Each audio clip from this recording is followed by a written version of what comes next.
It was a major score when I found these side tables on Facebook Marketplace for $100. Matching bedside tables with storage are very good sellers for me, and these were an amazing shape, and I loved their simple design. Now, there was an issue with the finish. It looked like maybe something had melted it, but it also had failing finish. I can scratch it off with my fingernail. I knew that would be a very easy fix. The drawers are an amazing shape. They all work properly. They're dovetailed, and considering they're very clean, with the exception of that little dust bunny right there. I'm very excited when I got this. I knew it would be a quick turn, so let's get started. I'm doing something a little different. The last time I attempted to publish something on YouTube, I got my wrist slapped because the background music was copyrighted. So there's background music playing here as well, so I've muted it, and I've added some quiet music. Let me know if you like that. In the future, I won't need to do that because I'll know to turn my music off.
I had already selected my hardware, these beautiful drop pieces, and you have to keep that in mind when you're changing hardware from a knob to a drop, because as you can see, if I use the existing holes, they'd be hanging too low. So knowing I would have to plug in all the existing hardware holes, I measured first where I would need to drill for the new hardware, and then I marked it with a nail. And you're going to notice at the end of the video, after painting, you can still see that indentation, and it makes it easy for me to know where to drill. Now I'm using Bondo. It's very stinky and it's toxic, so you'll notice I'm wearing my respirator. I have a window open and a fan directing the vapors outdoors. Now Bondo is a two-part epoxy, and once you mix the two elements together, you have a very short window to work with it because it starts to harden literally within a few minutes. So what I typically do is mix up a small pile at a time. You'll notice I'm not going to mix up that second one until I need it later.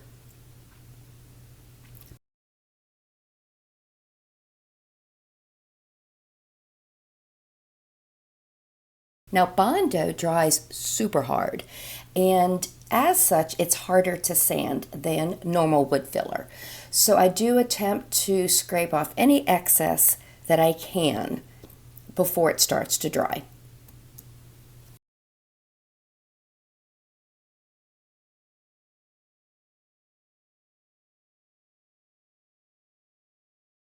I filled all of the existing hardware holes.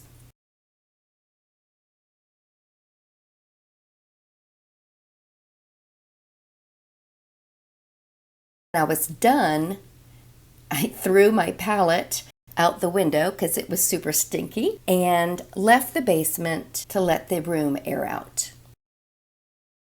I'm using 150 grit to sand the Bondo smooth, and as you can see, I have started to sand through the finish. That's okay because I am using a primer, a very good primer, and that primer is going to help me fill in that wood grain so that when I paint, you won't see a different texture underneath.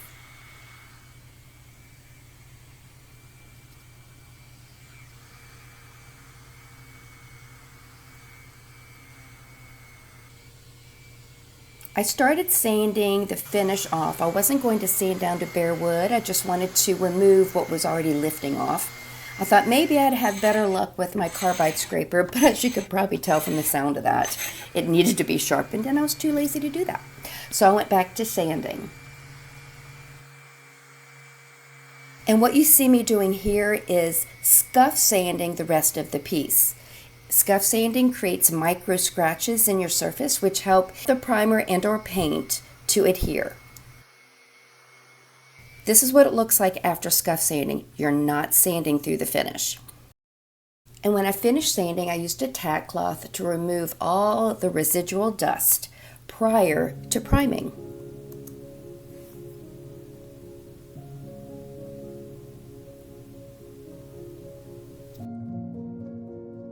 This Sticks primer is fantastic. It adheres to anything, even slick surfaces like laminate. Although I was going to be rolling it on, I did use my zebra square brush to prime the tops and sides of each drawer.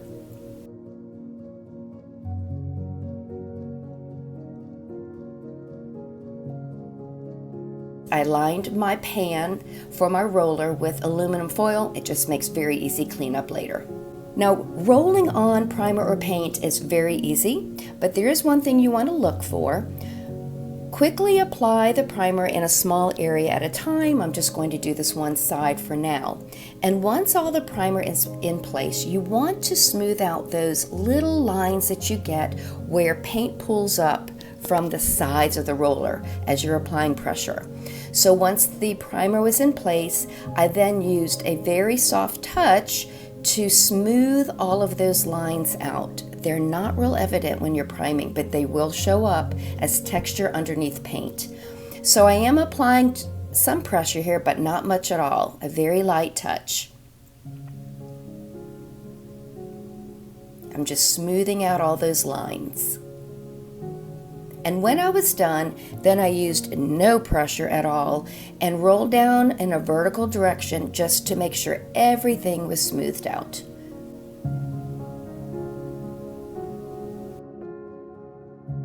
Now it is advisable to sand your primer before painting. And before I did that, I used some white wood filler to fill in some seams that had started to separate a little bit on the top. I also used this paintable caulk to seal in some seams near the bottom of both pieces.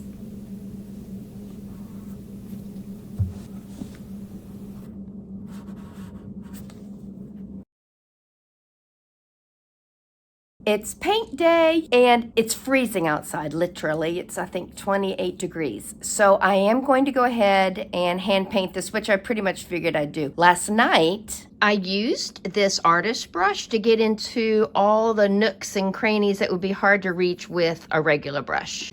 I'm using my favorite off-white called Dusty Cloth. I have it in a recycled container because the gallon I was using was getting all crusty on top. So anyway, I'll be using a Worcester brush called a Shortcut. And if necessary, I'll mist with this water. If I feel that I'm getting brushstroke marks, the water that comes out is very fine and it moistens the paint to allow it time to self-level before it starts to dry. Now this is not going to be very exciting to watch because I'm putting off-white on top of the white primer, but I'll just show you how to apply the paint on the side of this one.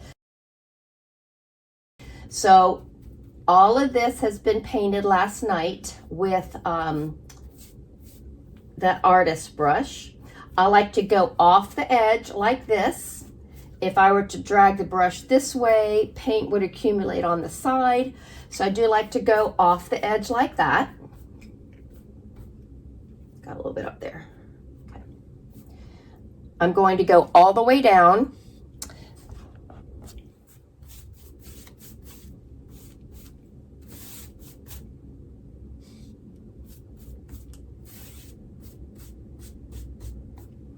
And once it's applied, I will simply smooth it down this way.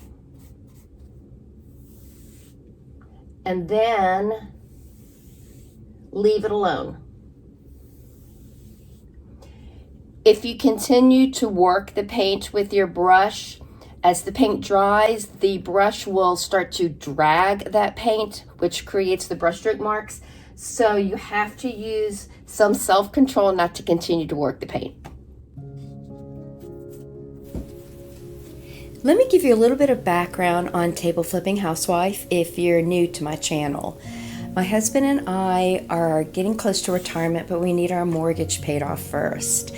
So all proceeds from my furniture sales and that from YouTube go towards paying off our principal. So any love you can show us will be greatly appreciated and get us closer to our goal. If you haven't already, please consider subscribing to my channel, and I'd love for you to give me a thumbs up and leave a comment below.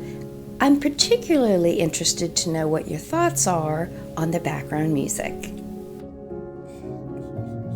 This is Valspar's cabinet and furniture paint, and it sprays beautifully, but it also brushes very nicely as well. Now I'm going to go off the edge like this.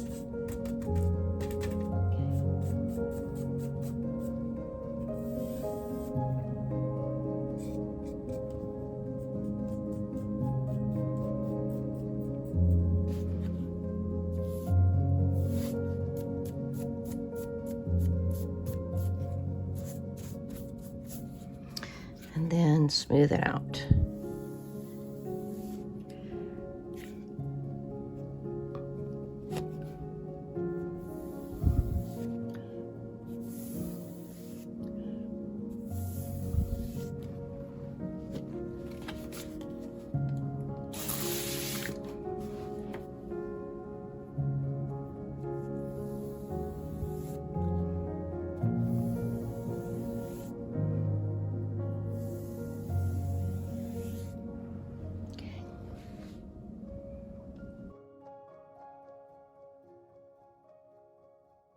Now when I'm painting the top or any large piece, I do the same thing for drawers. I always start in the middle and work my way out.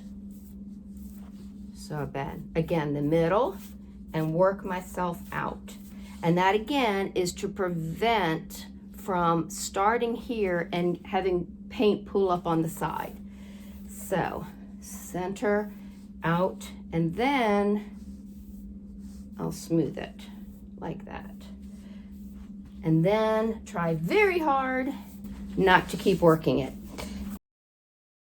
And then I'll come over here, and I'm doing a little bit of the front at a time so that I can be sure nothing is pulling up on the edge. Like that.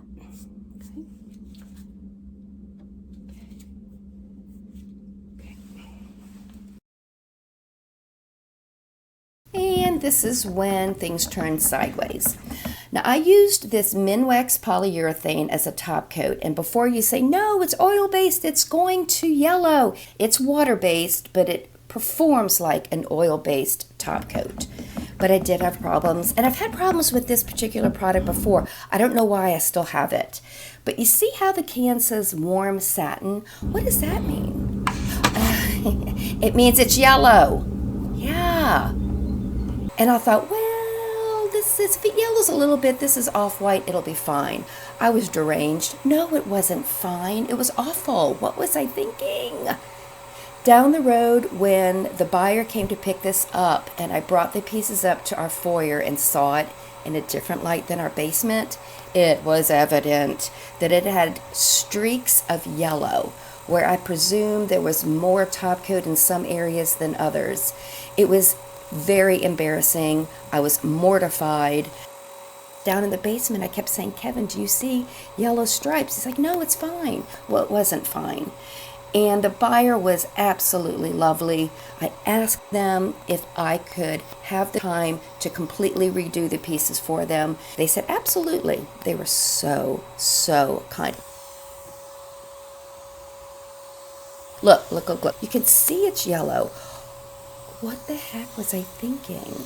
So what I ended up doing, and I didn't film it, was I sanded all of that top coat and the paint off underneath. I repainted it with the same paint and used this polyurethane as a top coat.